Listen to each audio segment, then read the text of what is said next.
The Moreno family reunion was already in full swing when I pulled into the villa's gravel driveway in Santa Fe, 40 minutes late, intentionally. At 38, I'd learned the hard way that showing up early only gave people more time to underestimate you. These gatherings were always about the success stories. My cousins with dual degrees, high-rise condos, and glossy Instagram careers. I stepped out of my rented Jeep in a sand-colored blazer and jeans, clean, deliberate, and nothing like the designer labels lining the wraparound porch. Savannah, finally, my uncle Rafael called from the adobe archway, his tone dry. We've already started the toast. I gave him a tight smile. Had to finish a client call, I replied. Technically true. I'd just wrapped up a quarterly debrief with my international M&A team. Still juggling those odd jobs, he asked, already looking over my shoulder for someone more impressive. Before I could answer, Lila swept in beside me. At 41, she was the family's gold standard. Managing director of Moreno Capital Group, the firm our grandfather founded. Savannah, she said coolly, air-kissing both cheeks.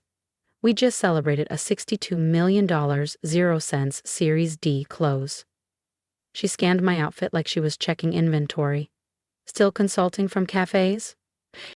Still helping small firms scale, I replied lightly. She smirked. You know, if you ever want stability, we're always hiring junior partners. Great exposure for someone rebuilding their path. I nodded. But inside, I nearly choked on my laugh. Over the last 6 years, I had quietly grown Polaris Horizon, a discreet acquisition firm registered under 4 international holding names. We specialized in acquiring legacy firms burdened by internal inefficiencies, including, as of last month, Moreno Capital Group. I'm good where I am, I said calmly. Lila tilted her head, patronizing. Well, if you ever want to be part of something real, I smiled. You already are. As I followed them into the adobe glass tasting room, my phone buzzed. A message from my chief of staff lit the screen. Final signatures in, full control confirmed. Congratulations, Ms. Reyes. I slipped the phone back into my pocket and let a slow smile stretch across my face. Let the family reunion begin. Savannah, Uncle Mateo called from the cheese board like I hadn't been a ghost at the last 5 events. Come here, let me get a look at you. I crossed the patio with a glass of rosé in hand, bracing myself. Still bouncing between clients, huh? He asked, grinning as he tapped my shoulder. I'm doing just fine, Uncle, I said evenly. Fine? He laughed.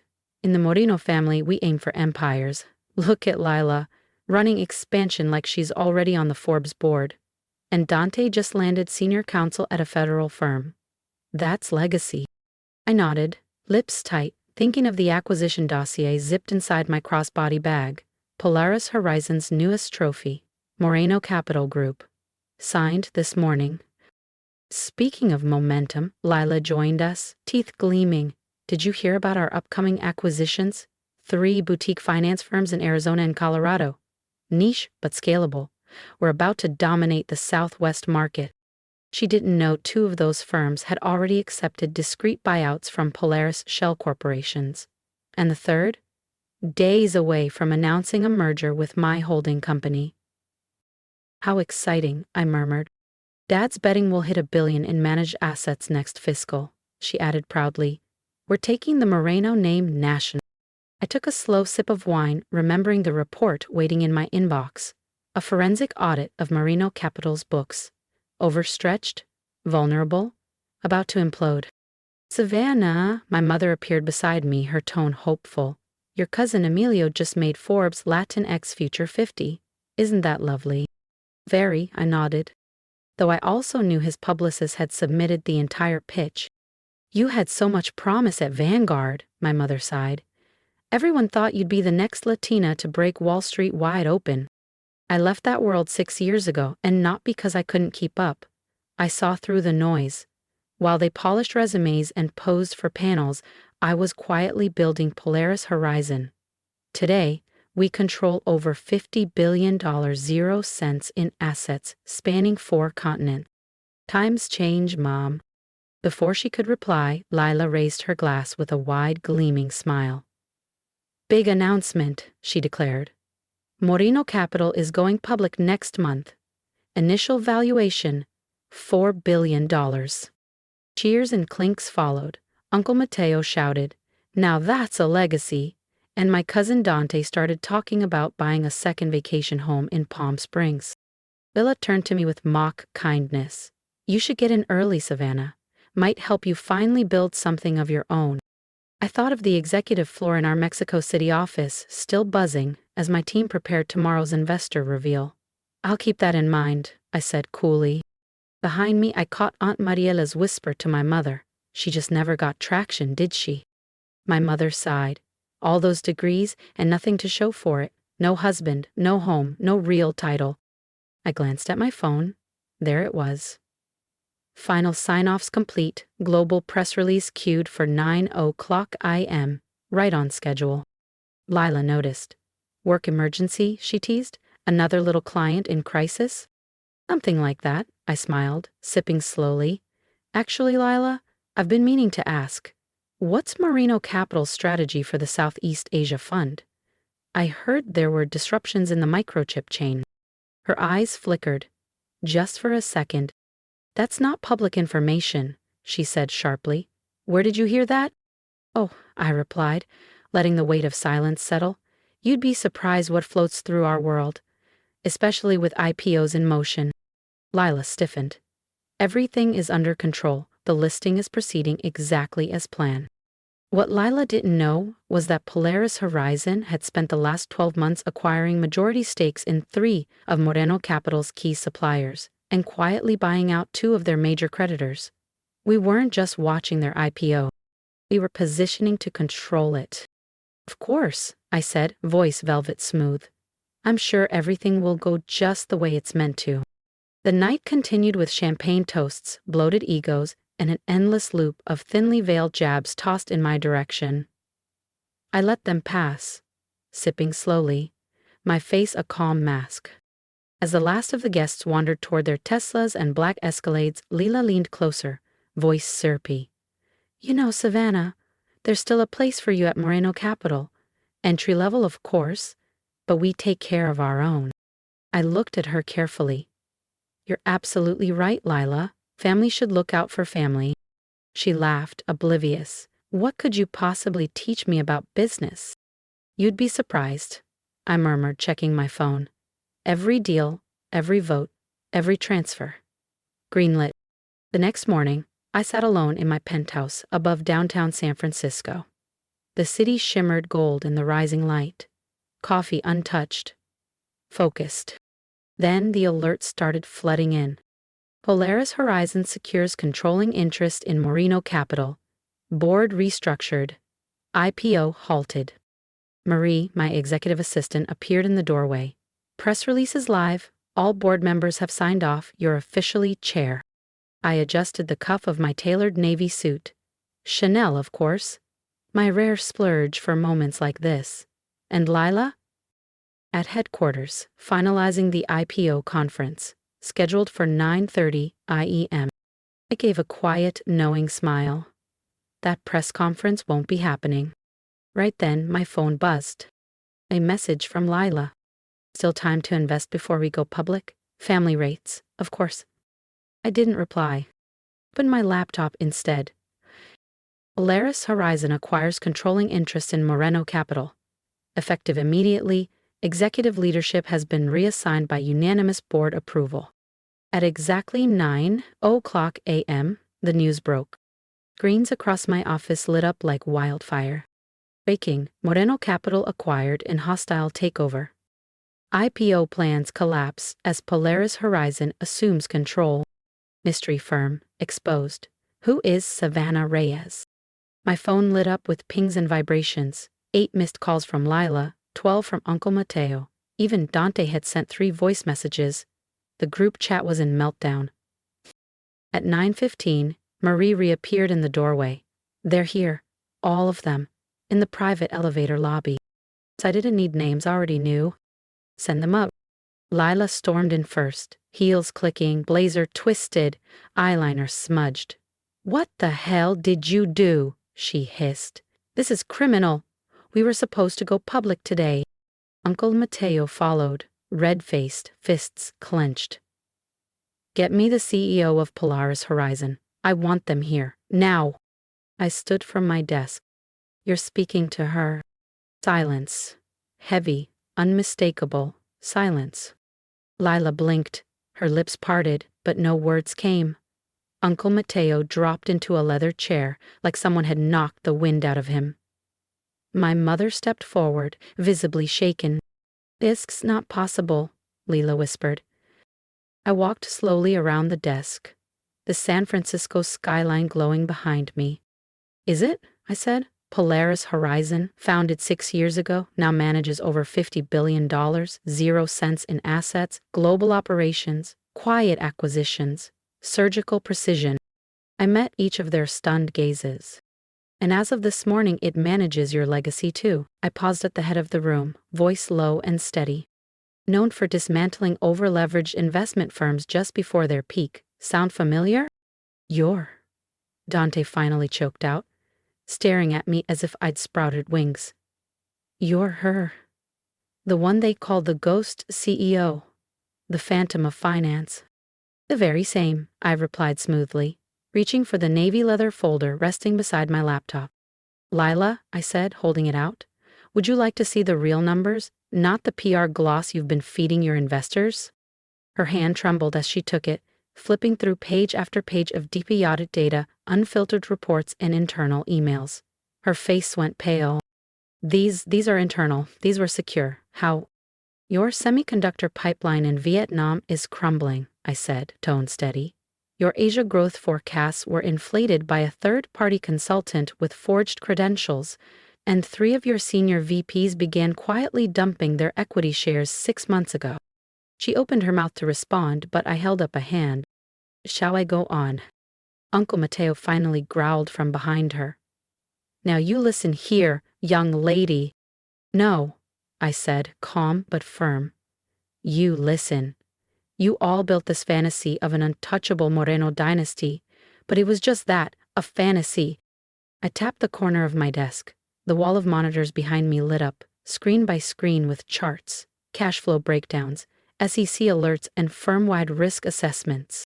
The true valuation of Moreno Capital is $1,760,000,000, 0 cents, not 4.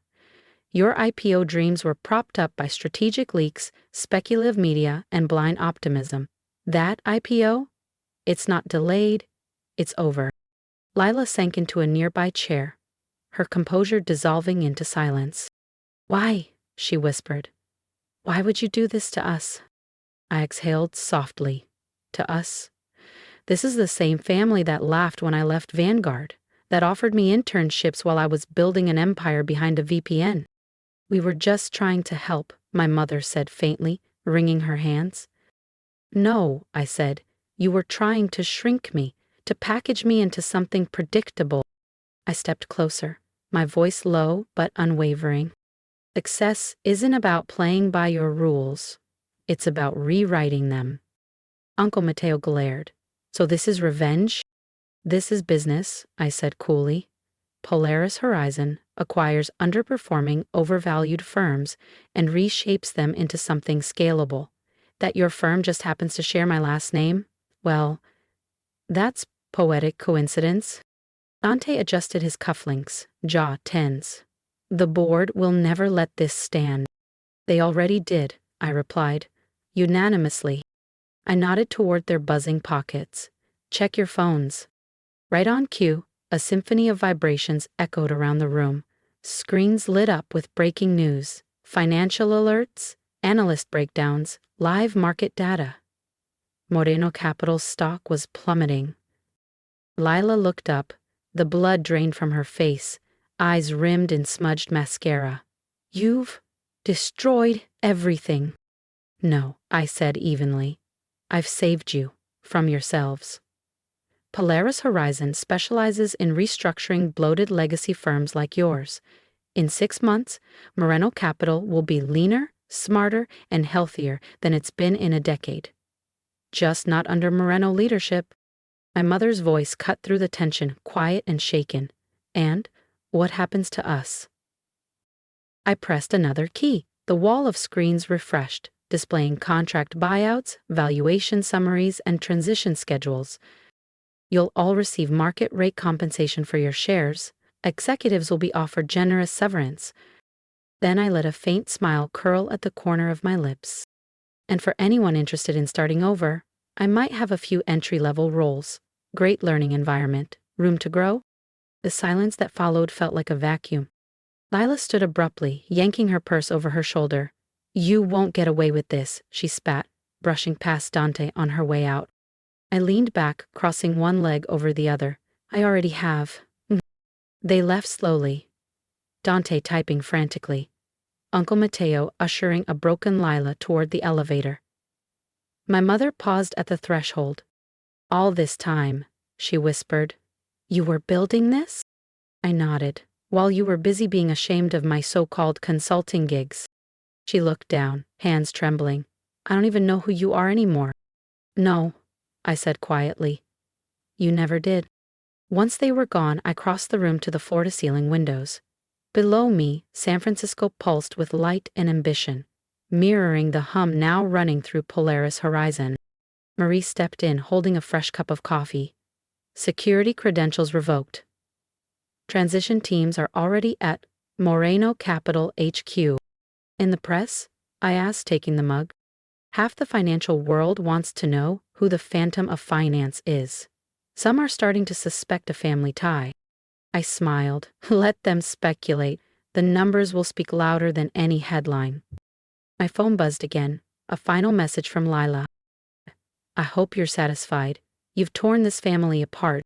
I responded simply. "No, Lila. I just showed you what real success looks like." In the months that followed, Polaris Horizon rebuilt everything Moreno Capital had nearly collapsed. The stock, after its initial nosedive, stabilized, then soared, not from media fluff or name prestige, but from solid strategy and clean governance. I kept my word about the job offers. Dante joined Polaris's legal department. Entry level, but he's adjusting. Fast learner. Lila refused hers. Pride remains her armor. But Uncle Mateo shocked everyone, accepting a senior advisor role. Once he stopped quoting family history, he proved surprisingly valuable. The man understands infrastructure better than anyone I've met. The next Moreno family gathering happened at the usual spot. Abuela Rosa's old ranch outside Santa Fe. Same tables. Fewer people. The wine still flowed, but the air was quieter. Less boasting, more listening. And me? I sat where I always had, on the edge, watching. Near the end, Lila approached. No designer heels this time, no venom in her voice. "I've been thinking," she said softly, "about what you said, about what real success means." She hesitated. "That position you mentioned, is it still open?" I studied her for a beat. The pride in her voice was gone. What remained was curiosity, and something like humility. "Come by the office Monday," I said. "We'll talk." Driving back through the high desert that night, I thought about how the Moreno family had always defined success. Media clout, expensive shoes, and performative power. But I'd learned success could be quieter, found in stability, in building, in knowing who you are, even when no one's clapping. The next morning, I arrived early at Polaris Horizon. Our logo shimmered in the rising sun, etched in steel and glass. 40 stories below, workers were dismantling the final Moreno Capital placard from the lobby wall. Marie handed me my coffee. "Board meeting at 10. Next acquisition is on deck." I smiled. "Perfect. Let's redefine success again." If you've ever been the quiet one in the room, the one they overlooked, the one they called naive, the one they left out of the photo, then you already know how my story feels. I didn't shout to prove my worth. I built something that couldn't be ignored. So if you've had to rise in silence, I want to hear your story. Drop it in the comments. Tell me when you stopped asking for permission and started making moves.